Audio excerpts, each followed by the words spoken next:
Hello बच्चों, कैसे हैं आप। मैं फिर से आपके लिए वीडियो लेकर आई हूँ।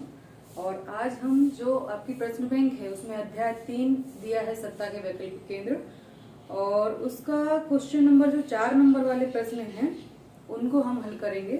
तो पहला हमारा प्रश्न है कि आसियान संगठन के बारे में आप क्या जानते हैं। तो ये सीधा सीधा प्रश्न उन्होंने पूछा है और इसमें आप अपने हिसाब से जो जो जानकारी आपको उसके बारे में है पता, वो सारी की सारी आप लिख सकते हैं। 4 नंबर का प्रश्न है, बड़ा भी लिखना है हमें अच्छा खासा, तो इसको आप अपने हिसाब से लिख सकते हैं। पर मेन जो पॉइंट्स हैं, जो इम्पोर्टेंट हैं, उनको अभी मैं आपको बताऊंगी कि कैसे उनको हल करना है। तो सबसे पहले चलिए लिखते हैं। इसमें जो सीरियल नंबर इन्होंने दिया है वो है 5। ठीक है, क्वेश्चन नंबर 5 का आंसर लिखना है हमें। तो यहाँ हम प्रारंभ करेंगे आसियान के बारे में कि आसियान क्या है। तो सबसे पहले तो ये बताएं कि आसियान दक्षिण पूर्व एशियाई देशों का एक संगठन है। ठीक है, जो पहले केवल आर्थिक था पर अब वो सामाजिक और सांस्कृतिक क्षेत्र में भी काफी कुछ काम कर रहा है ना।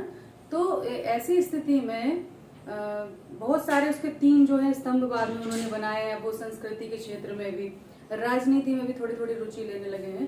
पर बेसिकली एक ये आर्थिक संगठन है जो इन सदस्य देशों को, जिसके 10 सदस्य देश हैं, उनको इकोनॉमिकल ग्रोथ के लिए इंस्पायर करता है, उनकी मदद करता है ना, सारी हेल्प करता है। तो ये आर्थिक संगठन है। यहाँ हम प्रारंभ करेंगे कि आसियान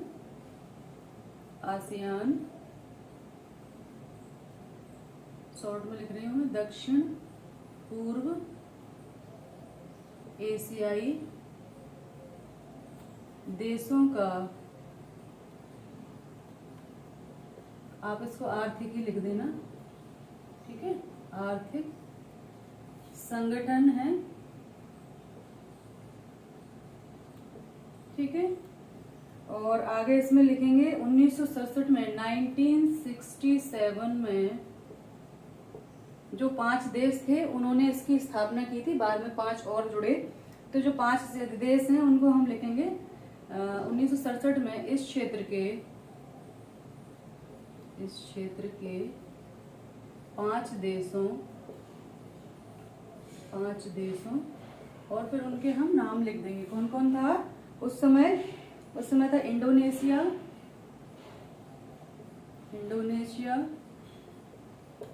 ठीक है, और इंडोनेशिया के बाद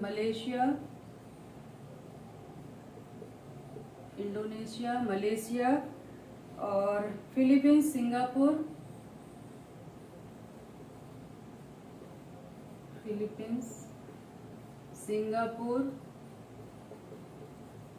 ठीक है, और सिंगापुर, और उसके अलावा था थाईलैंड, है ना, थाईलैंड, ठीक है। थाईलैंड ने जो है इसकी स्थापना की। ठीक है, बैंकॉक घोषणा पत्र पर इन 5 देशों ने, बैंकॉक जो थाईलैंड की राजधानी है, बैंकॉक घोषणा पत्र पर हस्ताक्षर करके इसकी स्थापना की।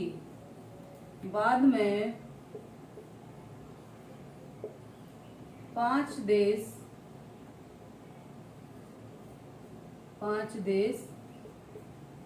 इसमें और शामिल हुए।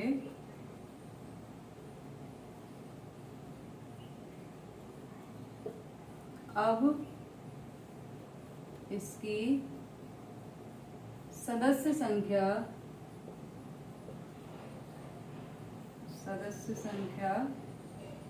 10 है। ठीक है, अब कितने मेंबर हो गए? 10 हो गए। और ये क्या, इनकी नीति क्या है? यह टकराव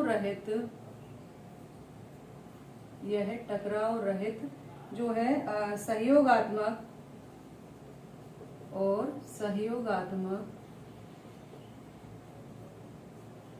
सहयोगात्मक तरीके से काम करते हैं ये लोग, है ना। सहयोगात्मक मेल मिलाप द्वारा क्या करते हैं, ये काम करते हैं, है ना, इनकी शैली है ये, काम करते हैं। इनकी इस शैली को आसियान शैली कहा जाता है।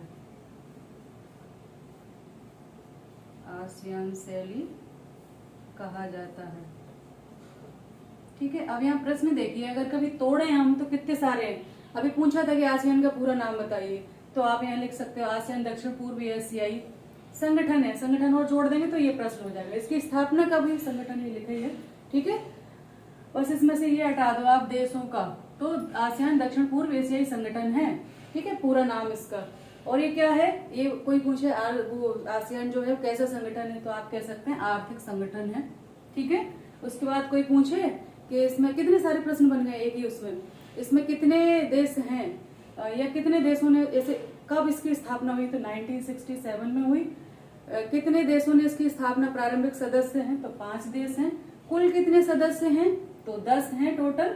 ठीक है, और कहाँ, किस घोषणा पत्र के बाद इसकी स्थापना हुई, बैंकॉक घोषणा पत्र के बाद। यानी कितने प्रश्न जो हैं वो इसमें कहा जाते हैं। प्रश्न आता है आसियान वे क्या है ना, आसियान शैली किसे कहते हैं, तो इनकी क्या है, टकराव रहित और सहयोगात्मक मेल मिलाप की नीति द्वारा ये काम करते हैं। इनकी इस शैली को, कामकाज की इस शैली को आसियान शैली कहा जाता है।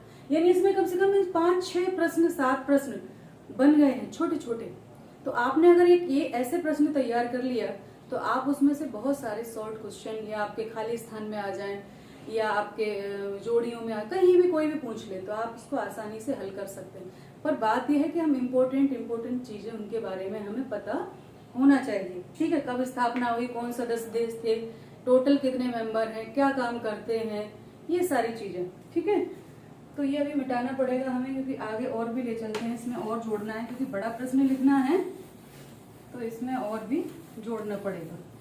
ठीक है, इसी में आप आगे जोड़ दीजिए। मैं अभी पूरा नहीं मिटा रही हूँ। इसके आगे की लाइन में क्या कहा जाता है, आसियान शैली कहा जाता है। यहाँ तक हम पहुंच गए, इसमें आगे जोड़ दीजिए कि इसमें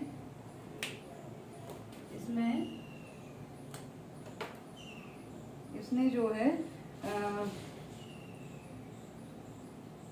इसमें 2003 में कौन कौन से, जो मैंने अभी बताया ना, सामाजिक सांस्कृतिक क्षेत्र में भी काम करते हैं। ठीक है, 2003 में आसियान सुरक्षा समुदाय, यानी ये सिक्योरिटी के लिए भी काम करते हैं। अब सुरक्षा समुदाय, ठीक है, और उसके बाद सामाजिक सांस्कृतिक मंच भी है इनका, सामाजिक सुरक्षा समुदाय, आर्थिक समुदाय, और उसके बाद एक और जोड़ा है, इसमें 3 समूह जोड़े हैं, सांस्कृतिक समुदाय, सामाजिक व सांस्कृतिक समुदाय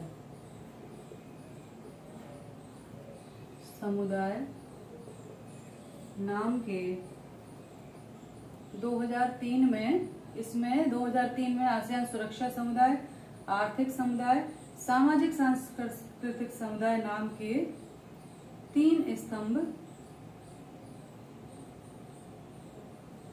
स्तंभ और जुड़े हैं, है ना, और जुड़े हैं। तो अब ये इन क्षेत्रों में भी जो है काम कर रहे हैं। ठीक है, और 1994 में ये भी प्रश्न आ जाता है, क्षेत्रीय मंच की, आसियान क्षेत्रीय मंच की स्थापना कब हुई, तो 1994 में आसियान क्षेत्रीय मंच की स्थापना भी की गई थी, है ना, स्थापना की गई। और इसमें एक लाइन और जोड़ दीजिए, यह विश्व की तीव्र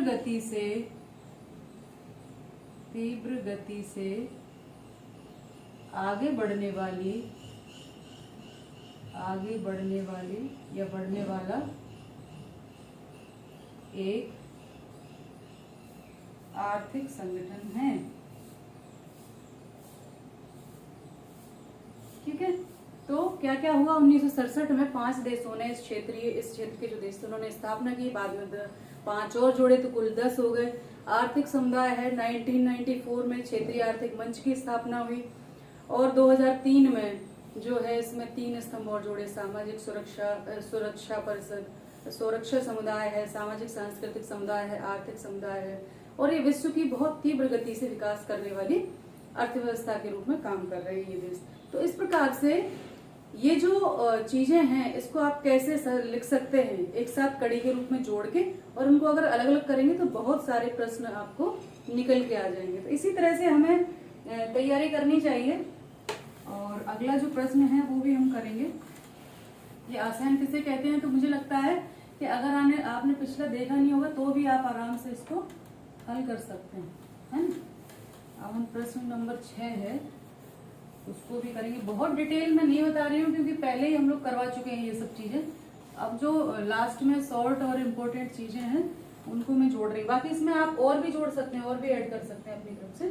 तो क्वेश्चन नंबर जो 6 है, यूरोपीय यूनियन के प्रमुख उद्देश्यों को लिखिए। क्वेश्चन नंबर 6, यूरोपीय यूनियन के प्रमुख उद्देश्य। तो यहाँ हम लिखेंगे यूरोपीय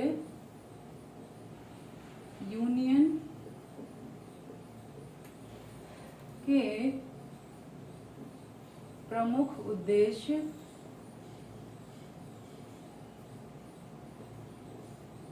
निम्न प्रकार हैं।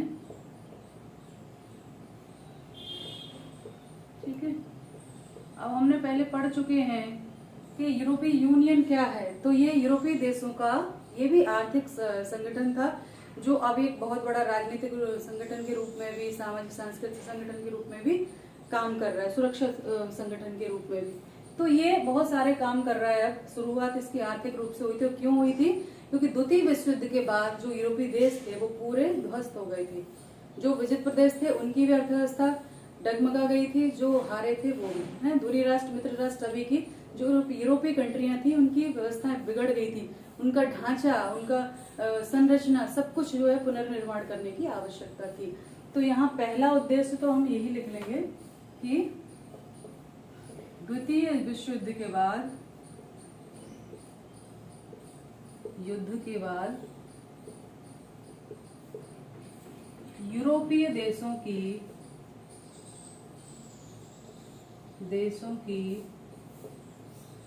ध्वस्त हुई, ठीक है, ध्वस्त हुई अर्थव्यवस्था का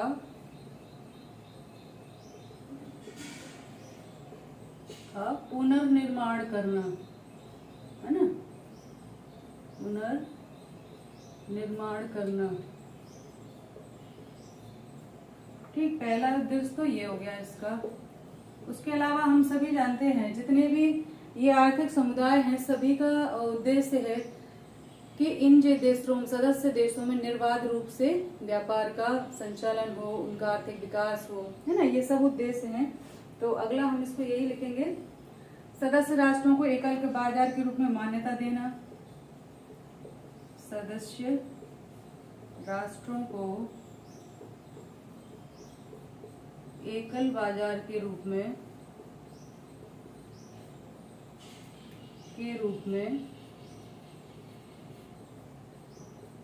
मान्यता देना। ठीक है, उसके अलावा अगला है तीसरा हमारा कि लोगों को अंतर्राष्ट्रीय शांति व कल्याण को बढ़ावा देना। अंतर्राष्ट्रीय, क्योंकि मेन उद्देश्य तो यही होता है, अंतर्राष्ट्रीय स्तर पर जब शांति रहेगी तभी विकास होगा, है ना। अंतर्राष्ट्रीय शांति व कल्याण को बढ़ावा देना, है ना, बढ़ावा देना। और एक और है इसका, और भी बहुत सारे आप अपने दिमाग लगाइए, जोड़ सकते हैं अपने हिसाब से भी कि क्या क्या ये कर रहे हैं। उसके अलावा सदस्य देशों के बीच सुलह समझौते कराना। इसको मिटाना पड़ेगा ना। तो पहले आप ये देख लीजिए, निम्न है द्वितीय विश्व युद्ध के बाद यूरोपीय देशों की ध्वस्त हुई अर्थव्यवस्था को पुनर्निर्माण करना, सदस्य राष्ट्रों को एक एकल बाजार के रूप में, यानी पूरा जो राष्ट्र हैं, कंट्रीज हैं, उनको एक बाजार के रूप में, यानी उनमें कोई भी अपना उत्पादित, ये सदस्य देश अपना उत्पादित माल जो है बेच सकते हैं, वहां से खरीद सकते हैं, आयात निर्यात शुल्क जो है उसमें इनको छूट मिलती है, और एक ही मुद्रा चलती है, यूरो। यानी ये सभी राष्ट्र जितने भी हैं उनमें अगर अलग अलग मुद्राएं सभी कंट्रीज की होती हैं, पर इनमें एक मुद्रा चलती है, यूरो, जिससे व्यापार में इनको बहुत लाभ मिलता है, आसानी होती है ना। और अंतर्राष्ट्रीय शांति और कल्याण को बढ़ावा देना। और चौथा जो है इसका, पांचवा, वो है सदस्य राष्ट्रों के बीच, सदस्य राष्ट्रों के बीच सुलह व समझौता कराना। सुलह व, यानी जो सदस्य राष्ट्र हैं वो अपने आप में भी एक इंडिविजुअल राष्ट्र होते हैं, अड़ोसी पड़ोसी होते हैं, तो उनके बीच अगर मतभेद उत्पन्न होते हैं तो उनके बीच सुलह समझौता कराना, है ना। तो ये इसके उद्देश्य हैं। अब इनके अंदर की चीजें आप लिख सकते हैं, आपने पढ़ा है, नहीं भी पढ़ा है तो पढ़ के आप इसके अंदर का लिख देंगे तो ये बड़ा प्रश्न बन जाएगा। ये हेडिंग इंपॉर्टेंट चीजें मैंने आपको बताई हैं, क्योंकि पहले इन जो वो है, ये जो अध्याय है, इन सब के ऊपर पहले ऑलरेडी हम डिटेल में जो है सारे प्रश्नों को हल कर चुके हैं। तो इसके साथ ही ये वीडियो समाप्त होता है। ध्यान रखिए, पढ़ाई करते हैं। नमस्ते सभी को, धन्यवाद।